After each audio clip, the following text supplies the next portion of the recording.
gaganapin pagdidibati ng dalawang pangkat tungkol sa pamagat na kung sino ang magsasang-ayon sa maliit at malaking pamilya. So may dalawang grupo na magsasalaysay ng kanilang opinyon at pagkatapos niyan ay mayroong hatol kung sino ang mas nakalalamang ng kanilang mga opinyon tungkol sa kanilang napiling isasalaysay. Okay. Ipakilala ko ngayon ang dalawang grupo. Una, ang oposisyon. Okay. Ang oposisyon ay ang pangkat na sumasang-ayon sila na mas nakabubuti at mas mahalaga sa kanila ang maliit na pamilya. At nandito po sila ngayon. Okay. Nasaan na ang mga oposisyon? Okay. Dito sa aking kaliwang bahagi. So, dito kayo, si Kayla. Oh, dito din. Okay. So, sila ang pangkat oposisyon na sumasang-ayon sa maliit na pamilya, na mas mahalaga at mas mabuti sa kanila ang pagkakaroon ng maliit na pamilya. Okay. Titingnan natin kung handang-handa na sila. Ngayon, dito naman sa aking kanang bahagi, nandito sila ngayon nandito ang proposisyon na siyang maglalakad na mas mahalaga sa kanila at mas nakabubuti ang pagkakaroon ng malaking pamilya. Okay. So, dito na kayo.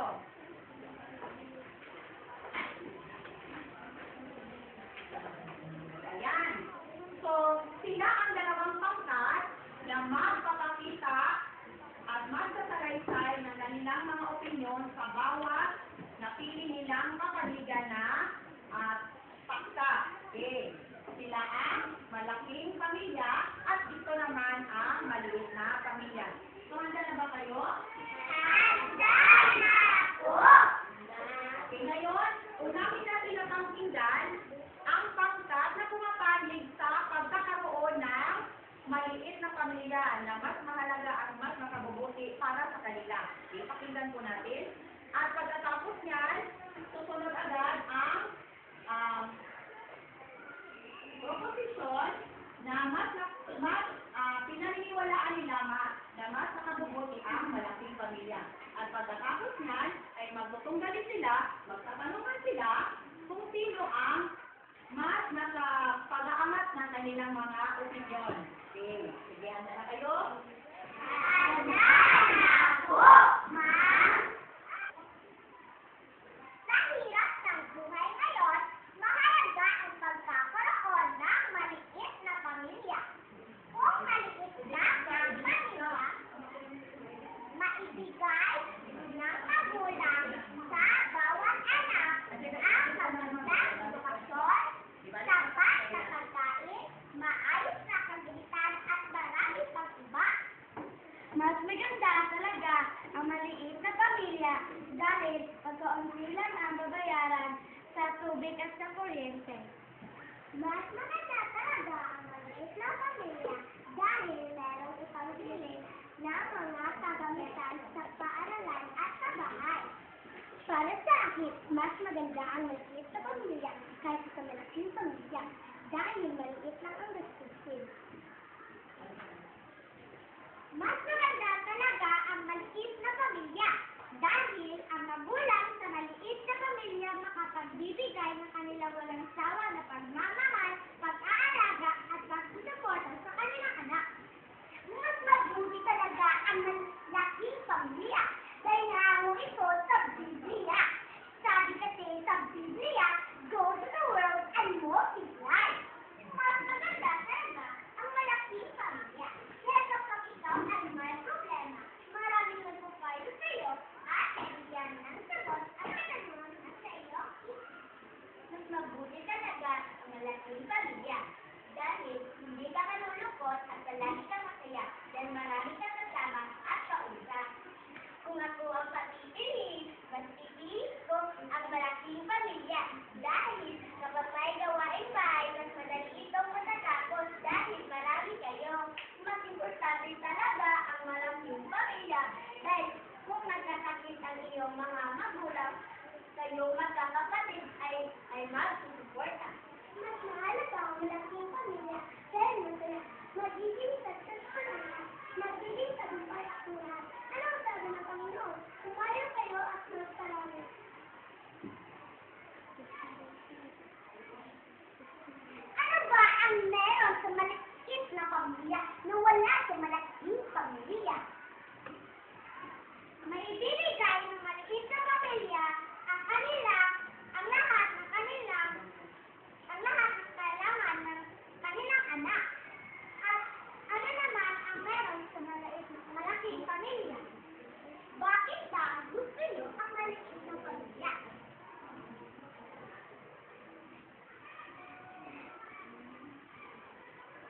ang meron sa malaking pamilya ay masaya.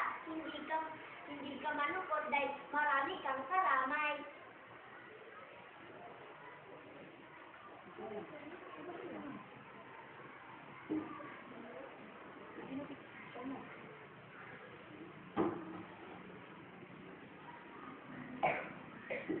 Ano ba ang mas masaya sa maliit na pamilya?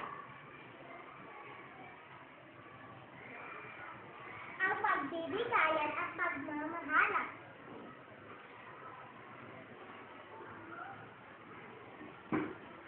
Bakit kayo maraming nagbibigayan?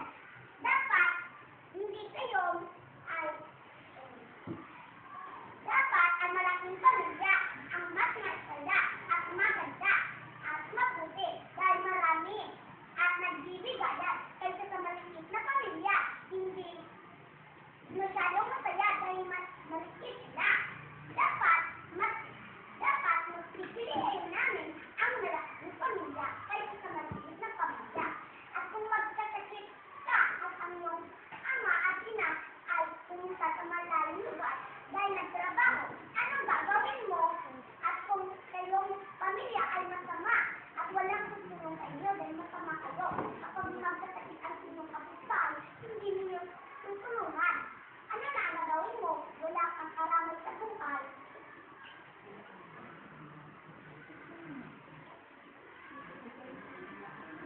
Meron naman ako, tito, tita, lolo, at lola na alaga sa akin.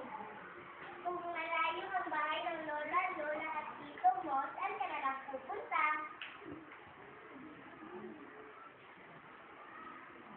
Para maawa ang kapitbahay namin at hindi na kami pupunta sa kanila, magiging mabait kaming pamilya.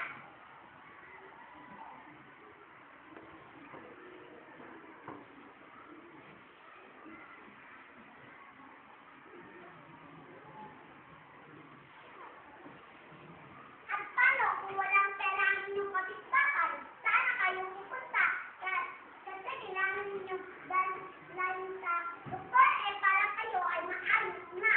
Kapag wala silang pera, ano ang gagawin mo?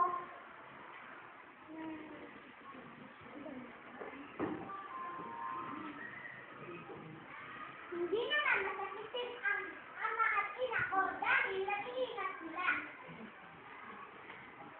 Paano mag-iingat?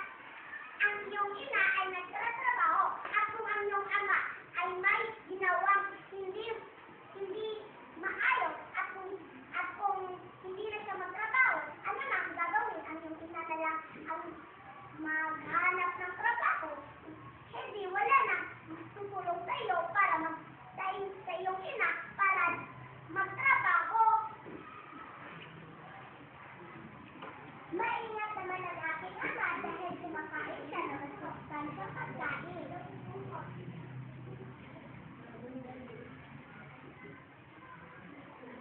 Kung nasusunog na ang bahay niyo, ano na ang gagawin ninyo? Sa kapitbahay na lang kami titira. Paano kung maliit lang ang bahay ng kapitbahay niyo? Di kayo magkasya sa bahay sa inyong kapitbahay dahil maliit lang ang kanilang bahay.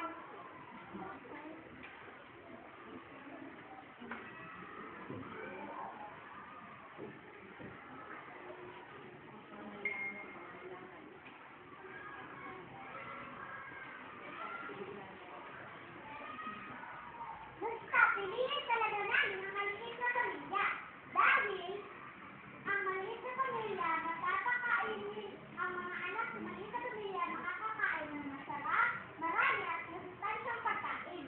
Bakit naman hindi makakain ng maayos ang malaking pamilya? Mas magpapakain ng maayos ang malaking pamilya dahil marami ang nagtutulungan maghanap ng pera para panggastos, pambili ng mga gamit sa paaralan at sa bahay at ang mga pangangailangan sa lahat ay masusunod dahil marami ang nagtutulungan.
nila, tutulungan naman namin eh. Kaya tutulong rin sila sa amin. Kung mga kailangan kami sa kanilang tulong. Kung wala na silang tubig, paano na kayo maliligo? Maliligo na lang kami sa tubig sa dam para may pangligo kami. Kung ulan. Kung hindi uulan. Ano ang sabihin? May pera naman kami eh. Di magbili kami ng tubig sa ibang lugar para makaligo kami. Basta, ang pipiliin ko talaga ang maliit na pamilya. Dahil hindi na marami ang gastusin. At meron pa kami pera at pwede pa kami tumagal sa ibang lugar. Pero, ang aking pipiliin talaga ang malaking pamilya. Dahil ang malaking pamilya ay mas importante. Kung may aalis sa bahay, may natitira pang marami sa bahay para hindi malungkot ang mga magulang. At marami din ang maglilinis sa bahay. Dahil marami pa ang natitira sa aming bahay. At si nanay at si tatay ay hindi na magtrabaho. Dahil malinis na ang aming bahay. Dahil kami ay nagtutulungan sa bawat trabahong bahay. Kung nag-aaral ang iyong mga kapatid, sino na ang maglilinis?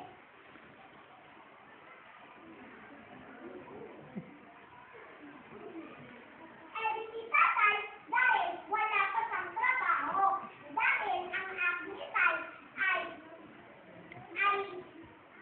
mahal na mahal niya ang aking ina at ang kanyang mga anak. Kaya di niya kami iiwan kapag may pasok ang mga anak, edi ang itay na lang ang magtrabaho sa bahay.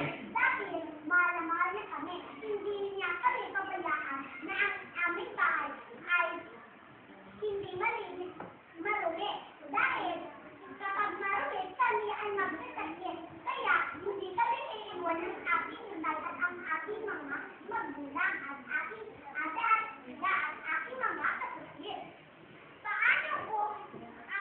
Paano kayo mabubuhay kung ang itay ninyo walang trabaho? Eh magdadasal na lang kami sa Panginoon.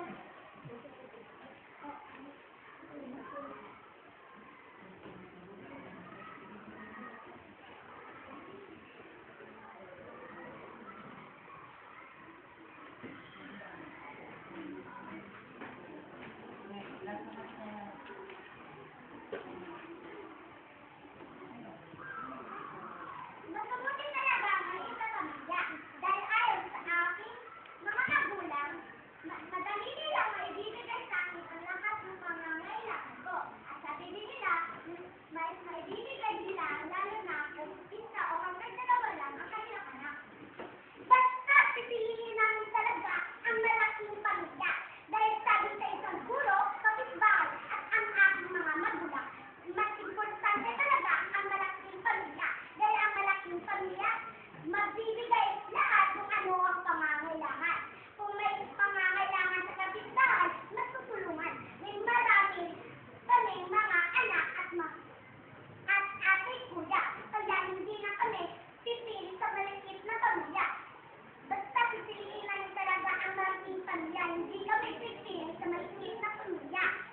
At porket malaki ang pamilya, hindi na ba nila mabibigay ang mga gusto namin?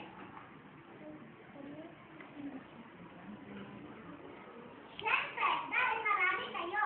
Tapos kung maliit na ang naipon yung pera, tapos kulang pa, ang iba, ano nang gagamitin nila? Hindi namin mas importante sa amin ang mga laruan eh. Ang mas importante sa amin ang mga gamit sa paaralan, sa bahay, at sa ating mga kapatid. At buong pamilya, yun lang ang aming pinaka-importante sa buhay. At kung may dumating na ulat o pagsubok sa buhay, ano na ang inyong gagawin? Mas mabuti talaga ang malaking pamilya. Dahil ang problema, madaling magsolusyonan. Kaysa sa maliit na pamilya, maraming magtutulungan. Kaya mas mabuti talaga at tibay ang malaking pamilya. Mas mabuti talaga ang maliit na pamilya. Dahil ayon sa nabasa at naranasan, hindi mahirap didisiplinahin ng magulang sa maliit na pamilya ang kanilang mga anak. Kasi kung malaki ang pamilya, marami kang mga alagaan na anak. At marami ka rin didisiplinahin anak. Pero, mas madaling madisiplina ang malaking pamilya. Dahil marami ang matutulog sa pagdidisiplina kaysa sa maliit na pamilya. Mag-spoil ang iyong anak dahil siya lang mag-ina na anak kaysa sa malaking pamilya. Hindi mag-spoil dahil marami ang nagtutulungan para madisiplina ang anak. Mas mabuti talaga ang maliit na pamilya dahil si nanay, tatay at ako lang sa bahay. Nagkakasundo talaga kami kasi tuwing linggo, nagsisimba kami, nagsabay pain, at namamasyal kami sa loob ng bahay. Sa loob ng bahay. Ay sa iba pang lugar. At yan ang dahilan kung bakit nagkasundo kami dito. Okay? So, napakinggan na natin ang opinion ng bawat panig sa kanilang pinapamilyan na pamilya. Kung maliit, maanggusto, o malaki. So ngayon, para malaman natin ang karagdagang kaalaman at karagdagang opinion na makapagbibigay sa atin kita ng magandang informasyon kung saan tayo dapat mapanig. Pakinggan natin ngayon si Pinang Evangelist Hao sa kanyang paghahatol.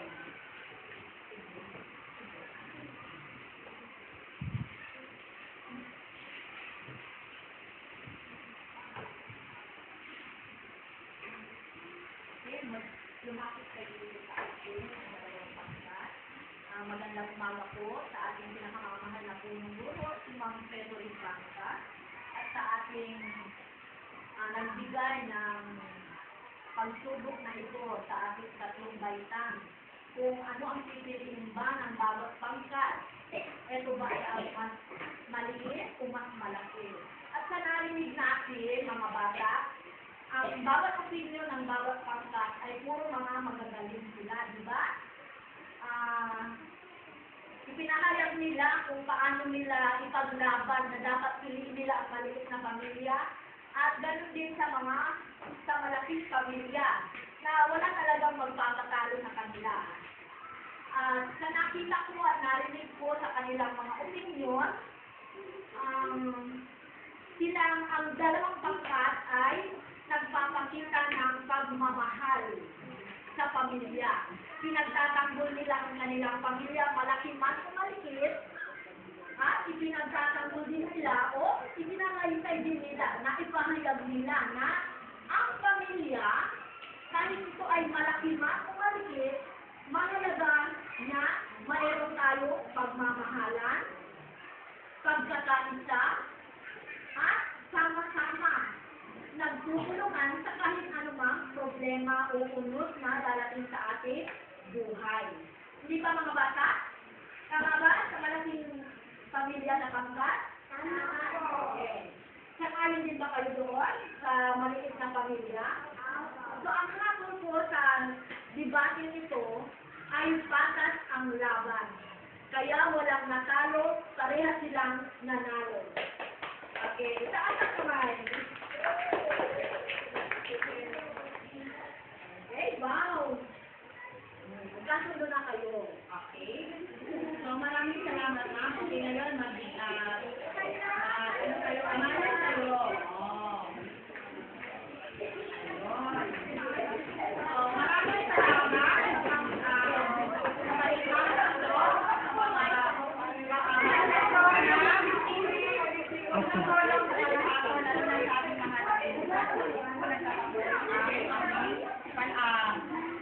Palatuntunan na pagdidebate.